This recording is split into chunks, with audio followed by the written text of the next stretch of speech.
जैसे कि आप सब जानते हैं कि आजकल सोशल मीडिया पे ट्रेंडिंग टॉपिक है सहर हयात। हर बंदा इस बात को लेकर कंफ्यूज है कि आया सहर हयात की डाइवोर्स हुई है या नहीं।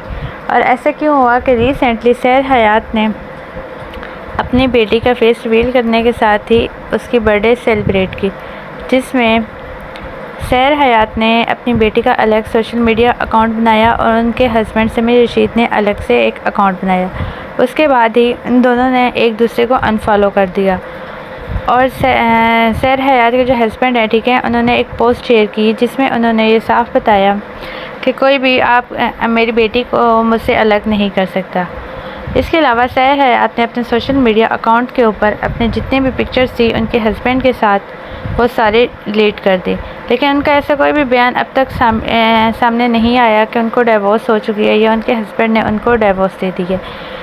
डिवोर्स की बातें इस वजह से आजकल टॉप पे हैं क्योंकि समी से शादी से पहले उनका जो फर्स्ट अफेयर था वो अली भट्ट, जो कि उमर भट्ट के बड़े भाई हैं, उनके साथ था। और उसके बाद जन्नत मिर्ज़ा के एक कज़न के साथ भी उनके अफेयर की न्यूज़ सामने आई थी, जिसमें उनके साथ उन्होंने कुछ वीडियो अपलोड की थी और अपनी एंगेजमेंट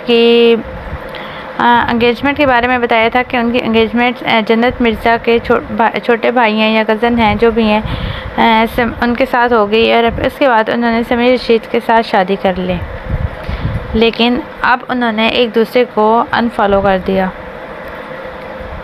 सहर हयात का अगर हम सोशल मीडिया का पूरा अकाउंट चेक कर लें तो उन्होंने अपनी शादी की तमाम पिक्चर्स जो है वहाँ से डिलीट कर दी हैं। इसके अलावा उनके हस्बैंड के साथ शादी से पहले, शादी के बाद की जितनी भी पिक्चर्स थी वो तमाम उन्होंने अपने सोशल मीडिया अकाउंट से रिमूव कर दी हैं।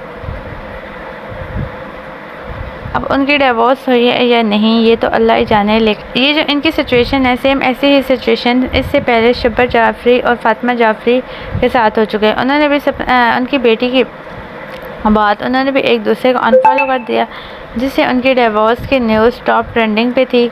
लेकिन कुछ ही टाइम बाद उन्होंने वापस पैचअप कर लिया और अब वो दोनों एक साथ अपनी बेटी के साथ खुशी खुशी ज़िंदगी गुजार रहे हैं। हो सकता है इन फ्यूचर सहर हयात और समीर रशीद भी आपस में पैचअप कर लें और एक दूसरे के साथ हंसी खुशी वापस ज़िंदगी गुजारने लग जाएं और उनकी डिवोर्स ना हुई हो।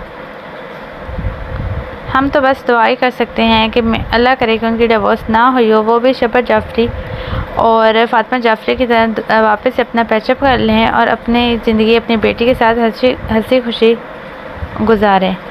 बाकी आपको क्या लगता है कि क्या उनकी डिवोर्स हो चुकी होगी? अपनी राय कमेंट सेक्शन में ज़रूर दीजिएगा। Thanks for watching. ओके, अल्लाह हाफिज़।